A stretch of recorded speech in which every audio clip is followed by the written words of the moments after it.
High, আসসালামু আলাইকুম। আবার চলে আসলাম লাইভে। আ ভালোই লাগছে ইদানিং লাইভে আসতে। সো আজকেও শেয়ার করব। আমি আমার আগের লাইভে জাস্ট ফিউ ডেজ আগে আমার প্রোফাইলে গেলে পেয়ে যাবেন হয়তো। ডিলিট করিনি যেহেতু ভালো কিছু কথা বলেছি সেজন্য রাখার চেষ্টা করেছি। সেখানে আসলে আমি বোঝানোর চেষ্টা করেছি যে যারা অনলাইনে নিজের কর্মব্যস্ততার পাশাপাশি ইনকাম করতে চান, তারা কিভাবে at the end of the year at least ৳১৫,০০০ income করবেন সেই ব্যাপারে, এবং কেউ যদি ফুল টাইম অনলাইন ইনকাম নিতে চান ইনক্লুডিং YouTube, Facebook আর্নিং, তাহলে কিভাবে এট লিস্ট সাকসেসফুল একটা ফিগারে পৌঁছতে পারবেন। আপনি চাইলে আমার লাস্ট লাইভ ভিডিওটি Facebook প্রোফাইল বা ভালোভাবে যদি দেখতে চান একদম উম আ ভালো সাউন্ড রেকর্ডিং, এডিটিং এর মাধ্যমে, তাহলে আমার ডিজিটাল ইনসাইট ইউটিউব পেজ এবং digital insight YouTube channel, Facebook page এবং ডিজিটাল ইনসাইট ইউটিউব চ্যানেলে গিয়ে দেখতে পারবেন। সো আজকের লাইভে আসলে সুখ দুঃখ নিয়ে কথা বলবো, এবং প্রত্যেকটা কথা প্রত্যেকটা মানুষের সাথে রিলেটেড, ইন্টার রিলেটেড থাকবে। আর কথাগুলো আপনার শোনার পরে চেষ্টা করবেন সম্পূর্ণ লাইভটি দেখতে, কারণ যুক্তিযুক্তভাবে প্রত্যেকটা কথা বলবো, এবং এই প্রত্যেকটা কথা যদি আপনার সাথে ইন্টার রিলেটেড হয়ে থাকে তাহলে প্লিজ লাইভটি শেয়ার করে দিবেন। হাতে বেশি সময় নেই যেহেতু কিছুক্ষণ পর মাগরিবের আজান দিয়ে দেবে। সো জাস্ট কিছুক্ষণ থাকবো লাইভের চেষ্টা করার জন্য। রিসেন্টলি একটা সংবাদে দেখলাম ডিআইজি, যিনি ৬,০০০ কোটি টাকার মালিক। এখন আমার প্রশ্ন হলো, আসলে একটা মানুষ ভালো থাকার জন্য, সুখে থাকার কথা একটু পরে দেন, ভালো থাকার জন্য কত টাকার দরকার? উনি অবৈধভাবে ৬,০০০ কোটি টাকা বানিয়েছেন।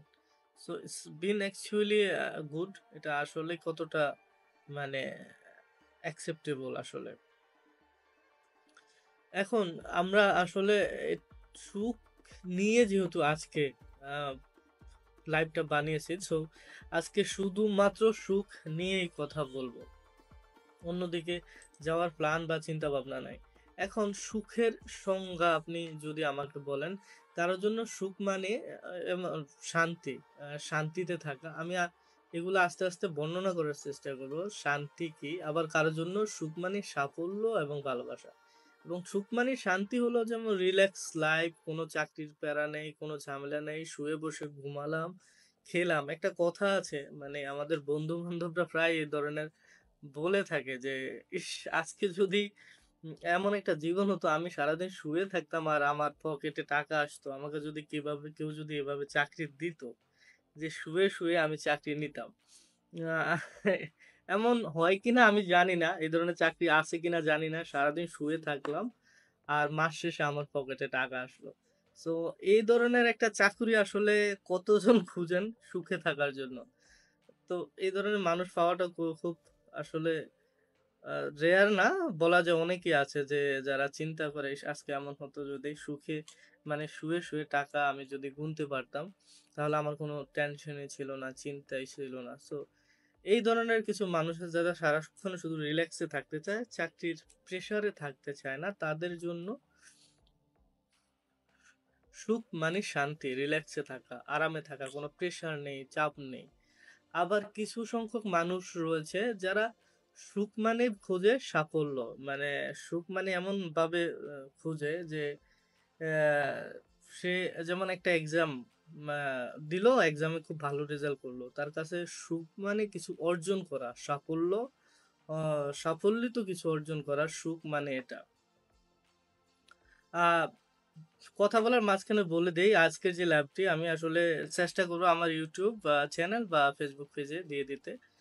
সামান্য এডিট টেডিট থাকবে, বেশি একটা এডিটিং করব না, একদম এরকম ভিডিও যেভাবে বলছি লাইভে কথা, একদম স্ক্রিপ্ট বিহীন কথা, একদম কি বলে মানে কোনো ইয়ে নাই, আনকাট থাকবে না, ঠিক এভাবেই দেওয়ার চেষ্টা করব আমার ফেসবুক পেজ এবং ইউটিউবে।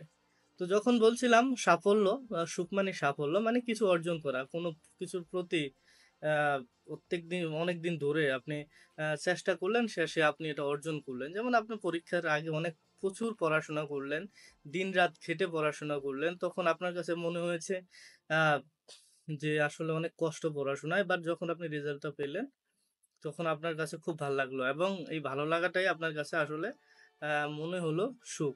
আবার কিছু মানুষের মানে সুখ মানে বুঝে যে সম্পর্ক, ভালো সম্পর্ক। যেমন কোনো স্ত্রী হয়তো চাচ্ছে তার স্বামীটা এমন হলে হয়তো তার কাছে ভালো হতো। মানে সে মনের মতো পাচ্ছে না। আবার কিছু স্বামী রয়েছে সে চিন্তা করছে তার কাছে স্ত্রীটা হলো ভালো হতো, বা তার প্রিয়জন বা প্রেমিকা বা এমন যদি হতো তাহলে হয়তো ভালো হতো।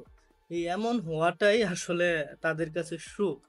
সো সুখের আসলে প্রকৃত অর্থে কোনো সংখ্যা নেই। তবে সুখে থাকার পিছনে অভাব, চাহিদা এগুলো কাজ করে। যেগুলো অর্থনৈতিক ভাষায় অনেকটা মানে যেমন কোনো কিছু চাওয়া থেকেই অভাব বোধের তৈরি হয়। আবার কোনো কিছু আ আ সাধারণ যে ব্যাপারগুলো, যেমন আপনার কাছে মনে হয়েছে কোনো কিছু এটা মানে দরকার, অনেক বেশি দরকার, বাট এটা আপনার হচ্ছে না। সেখান থেকে আসলে অভাববোধের তৈরি হয়।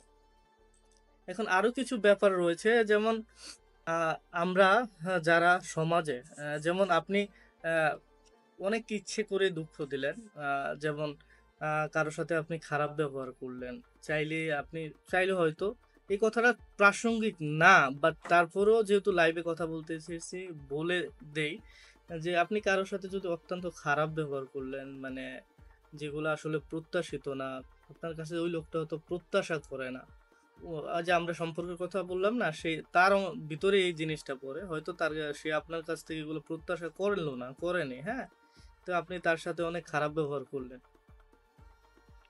এই খারাপ ব্যবহারটা না মানে আবার রিটার্ন হয়। হ্যাঁ? আপনি হয়তো আজ করলেন, আ মানে কোনো একদিন কোনো না কোনোভাবে রিটার্ন হয়ে যায়। আ পৃথিবী আসলে রিটার্ন দিয়ে দেয়। সো প্রকৃত অর্থে চেষ্টা করবেন কখনোই মানে কারো সাথে মানে না পারতে খারাপ ব্যবহার করার চেষ্টা করবেন না। কারণ কি?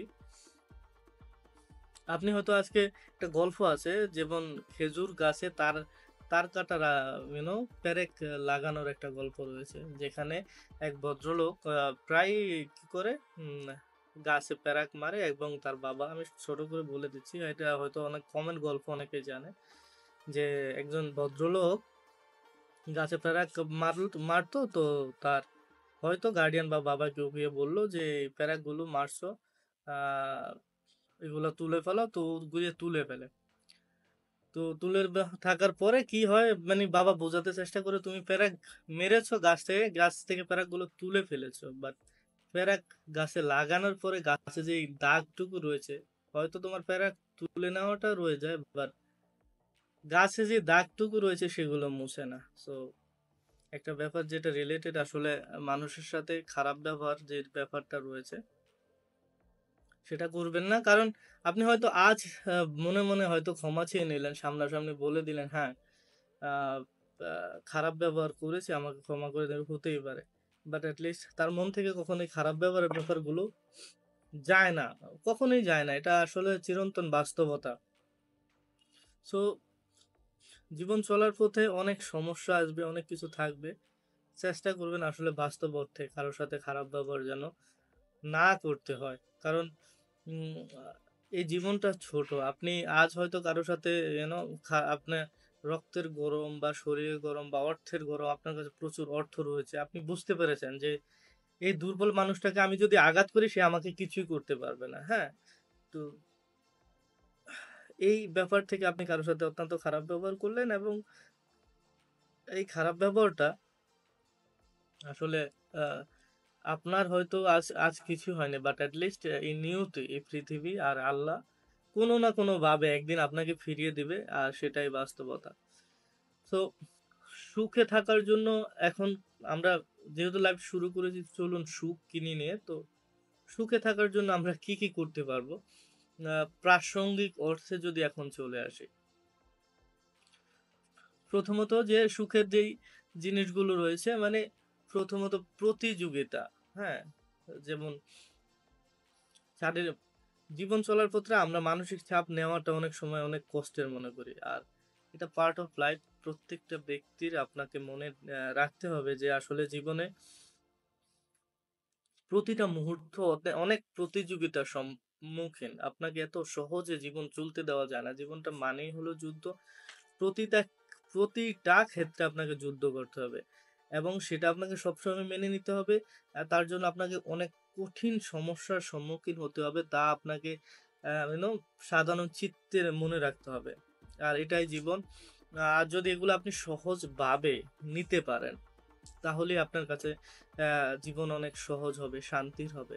এবং আহ এটাও আপনাকে মনে রাখতে হবে, পৃথিবীতে সবাই যারা অনেক বেশি টাকা পয়সা অর্জন চিন্তা ভাবনা করে থাকেন যে অনেক বেশি টাকা পয়সা হয়তো আমার থাকা উচিত ছিল, বাট হচ্ছে না কেন? কেন হয় না? একটা কথা বলি, আল্লাহ তাআলা আসলে সবাইকে টাকা পয়সা দেয় না। যাদের আসলে আপনার হয়তো সেই যোগ্যতা আল্লাহ আপনাকে দিয়ে দুনিয়াতে পাঠায় নাই যে আপনি টাকা পয়সা দিলে তার ভার আপনি সহ্য করতে পারবেন।